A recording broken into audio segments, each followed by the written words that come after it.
Call of Duty Modern Warfare 4 is due for release in the autumn, and it looks to be riding the Korean wave.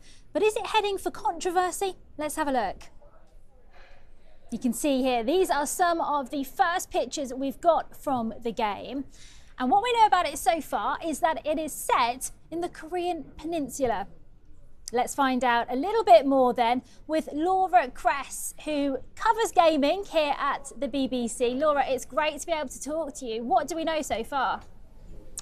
Well, that's right. As you said, although we have seen in Call of Duty, Korea has featured a little bit before as a location, this is the first Call of Duty to primarily feature it. And what we know from this trailer is you play partly as young South Korean soldiers.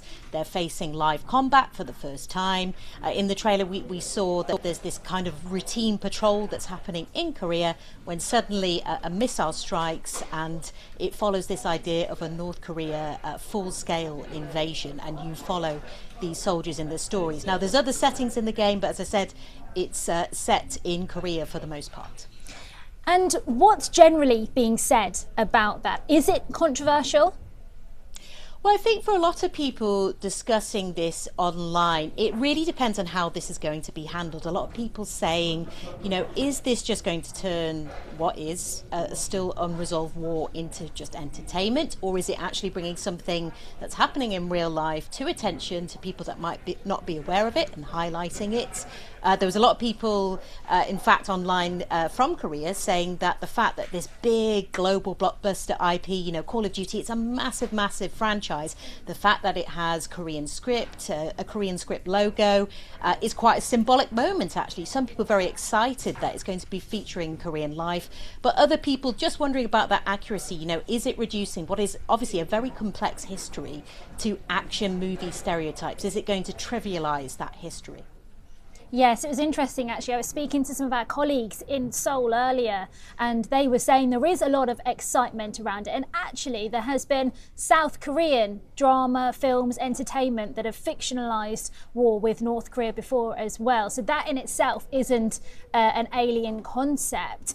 So in terms of Call of Duty itself, as a franchise, as a brand, it's not adverse to controversy. Its previous iterations have raised questions as well. Yeah, that is correct, particularly with this Modern Warfare franchise. There's a couple of studios that now develop the Call of Duty franchise, and Infinity Ward, the developers behind the Modern Warfare side of it, that, you know, they aren't adverse to controversy. It's fair to say they had this mission No Russian, which saw players optionally have to shoot civilians in Moscow. There was another one in 2022 where there was a drone strike mission that drew some parallels to the real world assassination of an Iranian general. So they certainly do feature quite real world topics because it, you know, as by the title, Modern Warfare. So what have the makers been saying then about Modern Warfare 4?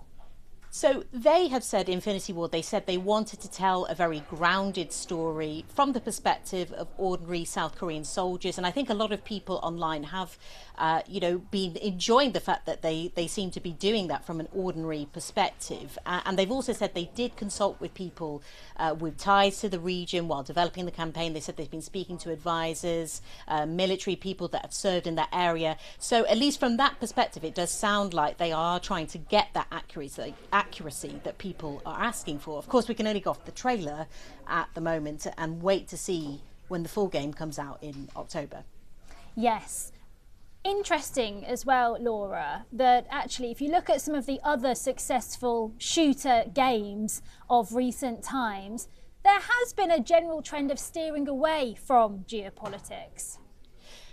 Yes, I suppose that is right in the fact that, you know, for example, if we look at something like Battlefield more recently, that had sort of more fictional military groups. It wasn't looking at identifiable countries. So in a way, you know, Modern Warfare 4, even though it does tend to go for that real life depiction, it's interesting it has decided to move back towards that more recognizable geopolitical tension. Of course, you could argue perhaps that this could be perceived as a safer option when you look at what's happening in the world today for global audiences than any other real world conflict. Okay, so you mentioned it's due out in October, but there are also some changes for player modes, its functionality, and also the consoles that you'll be able to play it on. Yeah, so I mean, in a way, while we're all talking about this setting, when it actually comes out, what might make or break this game is the multiplayer mode, because that is a massive thing for Call of Duty. It's what really the games ride or die on. And Infinity Ward, they're overhauling movement in the game. They're also doing a big refresh of this thing called DMZ, which is the sort of extraction style mode that pits people against AI enemies and other players. So it is normally driven by this success. So they're really trying to overhaul it. They're saying that this is one of the biggest gameplay changes they've done in quite a long time. So while this kind of Korean setting maybe is grabbing the headlines now, it'd be interesting to see when the game comes out. And as you say, it's moving away from that last generation hardware. It's not coming out now on PlayStation 4, Xbox One entirely. They're moving towards just PlayStation 5, Xbox Series X and S, PC, Nintendo Switch 2. So it's all going to be out on the latest hardware. And it'll be interesting just to see these changes that they make, how that fits in with what they hope for. Well, Laura, you've been writing all about this, haven't you? So we can read a little bit more soon? Yes, you can indeed, yeah. On the BBC News website. Thank you very much.